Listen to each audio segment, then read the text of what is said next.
করা, দোকানটাকে সেভ করা এবং দোকানে যে টাকা পয়সা আছে সবগুলো সেভ করা এবং কি এর থেকে কিভাবে বাঁচা যাবে এর সুন্দর একটা কৌশল যদি এই ভিডিও থেকে আপনি পুরোটা ভিডিও দেখে যদি না বুঝতে পারেন তাহলে আপনি বিপদে পড়লে কেউ আপনাকে উদ্ধার করতে পারবে না। এবং কি দেখতে পাচ্ছেন পাশে একটা লোকও ছিল, ওই লোকটাকেও কাস্টমারকে ধমকি দিচ্ছে তুই চেপে যা। কাস্টমারটা কিন্তু চেপে গেছে কিন্তু ভিতরে ঢুকে যে টাকাগুলো নেওয়ার যে একটা কৌশল সেটা কিন্তু কয় অলরেডি করে নিয়েছে, যেখানে ওর সাহস তো এক জায়গায়, হাতে রিভলভার আছে। কিন্তু এটা একটা সিসি ক্যামেরার ফুটেজ আমার কাছে এসেছে, তার জন্য ভিডিওটা আপনাদের কাছে শেয়ার করলাম।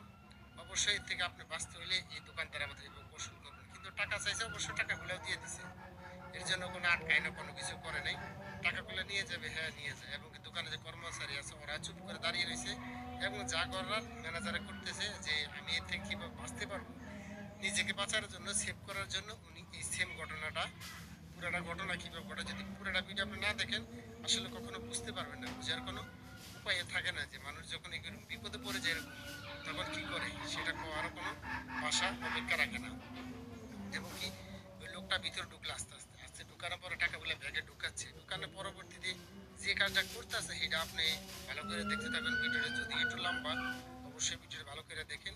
দেখার পর আপনি নিজে বুঝতে পারবেন আসলে ব্যাপারটা কি, ঘটনাটা কোন জায়গায় ঘটছে।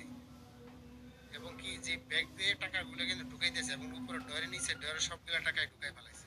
ঢুকানোর পরবর্তীতে কাহিনীটা শুরু হবে অ্যাকশন, যখন আপনি লাস্টে দেখবেন তখনই মজাটা পাইবেন যে দোকানদারে কি ঘটনাটা ঘটায় ওর সাথে। এবং কি এরকম দুর্দান্ত সাহস একজন দোকানদার দেখানোর জন্য আসলে আমার পক্ষ থেকে দোকানদার ভাইকে অনেক ধন্যবাদ দেই, সেলিউট দেই। আসলে এরকম বিপদে যে কোনো সময় মানুষ পড়ে যেতে পারে, আপনিও আমি পড়ে যেতে পারি। এই জন্য নিজেকে আগে বুদ্ধি খাটিয়ে কাজ করবেন, যে কাজ করার জন্য আমাকে কিভাবে বাঁচতে হবে এর দিকে।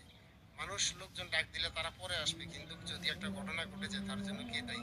আসলে আমাকে সেভ করে চলতে হবে। যদি আমি সেভ করে নিজেকে না চলতে পারি তাহলে আমার বিপদ থেকে কেউ রক্ষা করতে পারবে না। অবশ্যই সে দোকানদার ভাই চমৎকার ঘটনাটা, অবশ্যই ভিডিওটা দেখছেন, কিন্তু আপনার মূল্যবান মন্তব্য অবশ্যই কমেন্ট বক্সে জানিয়ে যাবেন। দোকানদারটা ভাইটাকে ধন্যবাদ দিয়ে যাবেন আমার পক্ষ থেকে। অবশেষে আটকাইতে সফল